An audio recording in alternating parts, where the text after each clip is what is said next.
பிரியமானவர்களே, இயேசு கிறிஸ்துவின் இணையற்ற நாமத்தில் உங்களை வாழ்த்துகிறேன்.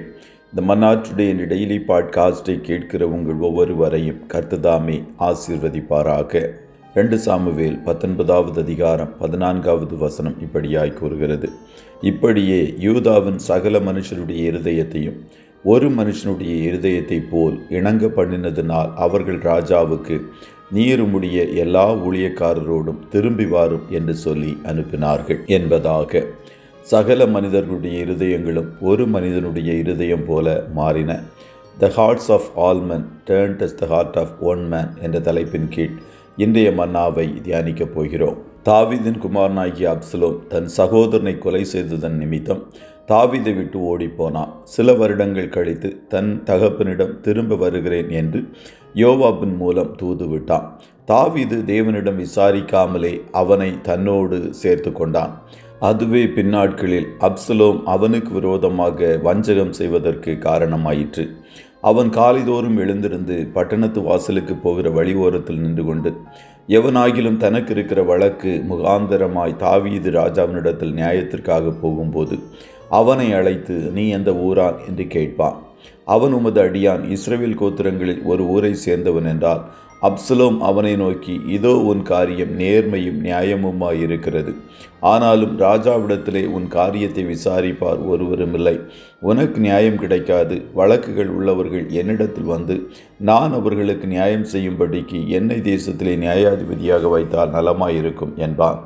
எவனாவது ஒருவன் அவனை வணங்க வரும்போது அவன் தன் கையை நீட்டி அவனை தழுவி முத்தம் செய்வான். ஜனங்கள் அது வஞ்சனையான முத்தம் என்பதை அறியாமலே அவனோடு இணைந்து கொண்டார்கள். இவனமாக அப்சலோம் இஸ்ரவேல் மனிதருடைய இருதயத்தை கவர்ந்து கொண்டான். கடைசியில் இவனை ராஜாவாக தன்னை பிரகடனப்படுத்தி தாவீதை ராஜாங்கத்திலிருந்து துரத்தி அவனை கொலை செய்வதற்கு முயற்சித்தான். யூதாவின் ஜனங்களும் இஸ்ரவேலர்களும் அப்சலோமை தங்களுக்கு ராஜாவாக ஏற்றுக்கொண்டார்கள். கர்த்தருடைய பிள்ளைகளை, சிறிதானதோ பெரிதானதோ அனைத்து காரியங்களையும் கர்த்தரிடம் விசாரியாமல் மாம்சத்தில் எந்த முடிவையும் எடுத்து விடாதிருங்கள், அது உங்களுக்கு கேடாய் முடியும். அப்சலோம் மரித்த பின்பு கர்த்தர் சகல யூதாவின் இருதயங்களையும் மீண்டும் தாவீதுக்கு நேராக திருப்பினார். அவர்கள் அனைவருடைய இருதயங்களும் ஒரு மனிதனுடைய இருதயத்தைப் போல இணங்கினது. அவர்கள் தாவீதை மீண்டும் ராஜாவாக்க ஒருமனப்பட்டு கூடி வந்தார்கள். கர்த்தருடைய பிள்ளைகளே, இந்நாட்களில் தேவ ஜனங்களுடைய இருதயம் பரலோக தாவீதாகிய இயேசுவுக்கு நேராய் ஒருமனப்பட்டால் நலமாயிருக்கும். ஆதி சபையின் நாட்களில் விசுவாசிகளாகிய திரளான கூட்டத்தார் ஒரே இருதயமும் ஒரே மனமும் உள்ளவர்களாய் இருந்தார்கள் என்று வேதம் கூறுகிறது.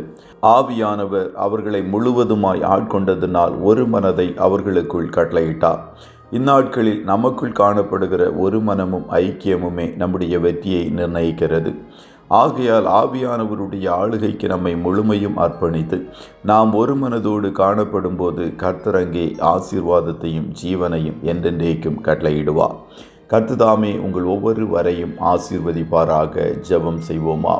நல்ல தகப்பனை, உம்மை நன்றியோடு துதிக்கிறோம்.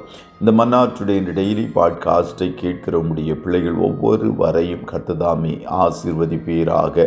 அப்பா, நீர் மனுஷனுடைய இருதயத்திற்குள் இருக்கிறதை அறிந்திருந்தபடியால் ஒருவரையும் நம்பி இணங்கவில்லை என்று உம்மை குறித்து வேதம் சொல்லுகிறது. அதே கிருபையை உம்முடைய பிள்ளைகள் ஒவ்வொருவருக்கும் இந்நாட்களில் கர்த்தர் நீர் பகிர்ந்தளிப்பீராக.